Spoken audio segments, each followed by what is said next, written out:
प्रधानमंत्री आ रहे हैं, तीसरी बार आ रहे हैं पिछले 2 महीनों में। और जैसा कि हम लोगों ने पहले भी कहा था, ये तो एक सेट पैटर्न है एनडीए भाजपा की सरकार का। जहां पर भी चुनाव होता है वहां प्रधानमंत्री सरकारी दौरे के तौर पर वहां आते हैं और पॉलिटिकल प्रचार करते हैं। बिहार में भी वो हो रहा है। हम लोगों ने मधुबनी में देखा, पूरे बिहार से पंचायती राज से चुने हुए लोगों को सरकारी खर्चे पर मधुबनी में जुटाया गया।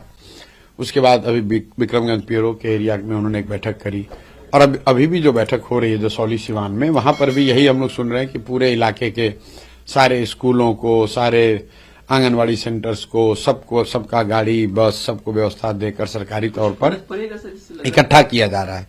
आप कितने भी लोगों को इकट्ठा कर लें, जब लोग स्वेच्छा से नहीं आ रहे हैं तो उसका फर्क तो कुछ पड़ना नहीं है। दूसरी बात जो बिहार के लोगों के समझने के लिए है कि प्रधानमंत्री यहां आ रहे हैं और ये जो खर्च हो रहा है, ये खर्च किसका हो रहा है? ये बिहार सरकार का हो रहा है, बिहार की जनता का हो रहा है। तो आप कुछ दीजिए या न दीजिए बिहार को, कम से कम बिहार के लोगों के पैसे से अपना पॉलिटिकल रैली क्यों कर रहे हैं? रह गई बात कि प्रधानमंत्री इन रैलियों में आकर क्या कह रहे हैं। प्रधानमंत्री आकर तो वही बात कह रहे हैं कि हमने बिहार के लोगों के लिए अनाज की व्यवस्था कर दी, बिहार के श्रमिकों को गुजरात जाने के लिए ट्रेन की व्यवस्था कर दी। तो ये बातें तो लोग 10-15 साल से सुन सुनकर पक गए हैं। लोग तो ये जानना चाहते हैं कि प्रधानमंत्री बोले कि बिहार में पलायन कब रुकेगा। 15 साल से वो प्रधानमंत्री हैं। 15 साल से मोदी जी के कहने पर, मोदी जी के चेहरे पर लाखों लोग बिहार में भाजपा को वोट देते हैं। आज समय है मोदी जी से पूछने का कि मोदी जी ये बताएं कि 15 साल में फैक्ट्री बिहार के बजाय गुजरात में ही क्यों लगती है, बिहार में क्यों नहीं लगती है?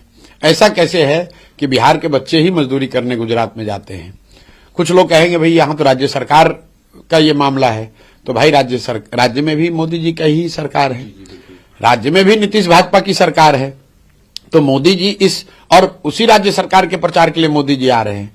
तो भाजपा समर्थक ये नहीं कह सकते हैं कि अरे भाई मोदी जी तो बहुत काम कर रहे हैं, बिहार सरकार काम नहीं कर रही है। तो बिहार सरकार भी तो मोदी जी की ही सरकार है।